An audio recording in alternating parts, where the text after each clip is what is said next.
Hi, Dave Adams here. Just currently watching, check it out. Currently watching, the protests slash some of the riots going on in the States at the moment. It's certainly a peculiar situation, isn't it? And I can't say I don't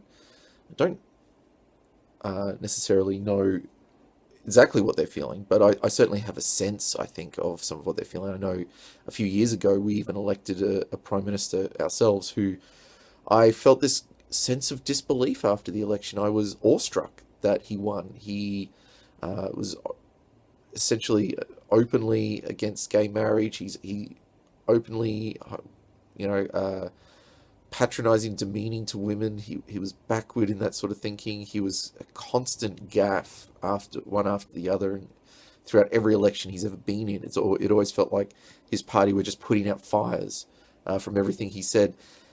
And I just he was so conservative, so against anything progressive that I thought, well, how could he get elected? I mean, Australia is pretty open.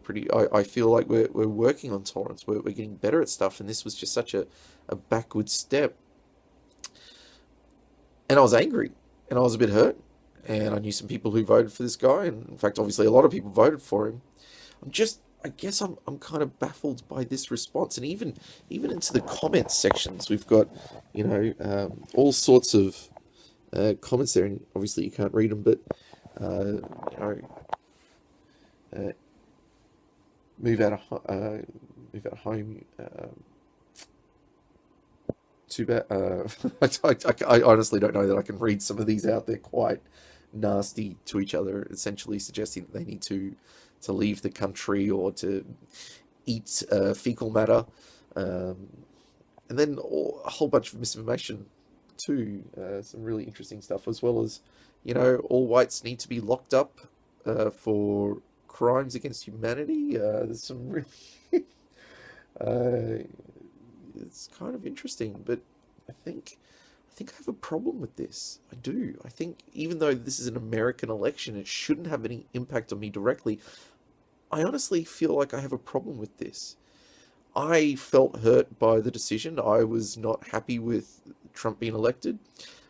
It felt like all you had to do was sort of be a little bit left of Trump to be considered part of the liberal uh, sort of problem in the States. Like, even when you're a right wing conservative just trying to show some reasoned thought, if you questioned him at all, you were just dumped into a bag of being one of them, one of the lefties, or part of the problem, or part of the lies and conspiracy. And it baffled me to watch and see how someone like this could be elected. But here's the thing, he was elected in a free democratic election.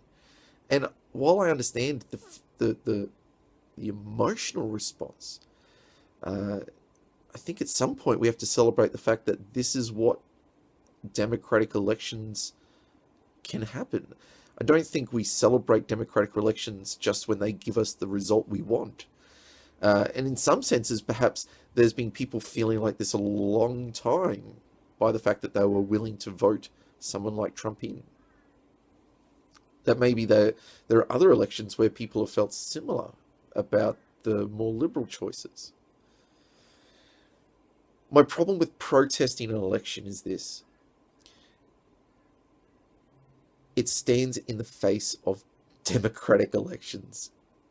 And for everything people criticize Trump for when he said, I'll consider choosing I'll decide on the day whether I accept the results or not. We talked about the transfer of power needing to be peaceful and accepting the result because it is the result of the voice of the masses. And now we've got people not willing to accept the result because it wasn't what they wanted. We need peaceful transference of power.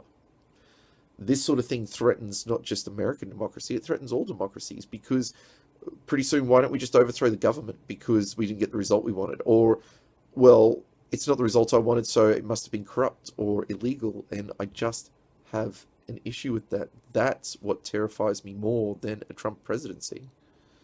And at the end of the day, maybe this should be a wake up call. It's not enough to just sort of say that, well, people were deluded or people were protest voting. I mean, we've got politicians in Australia, which I abhor. Like, I can't believe that people would put pen to paper and a, mark the box next to their name. I mean, Pauline Hanson quite openly celebrates her racism and calls it Australian and defending Australian rights and defending Australian freedoms. And at the same time, she undermines pretty much the foundation of living in a culture and society with other human beings. But it's not enough just to be angry at her. There are people voting for her for a reason. And I don't think it's good enough to just say that, well, they're ignorant or they're racist. I don't believe a lot of people voting for them are just. I don't think it's that. I think maybe some are, but I don't think not voting for her means you're not racist. I don't think not voting for Trump means you're ignorant or not ignorant.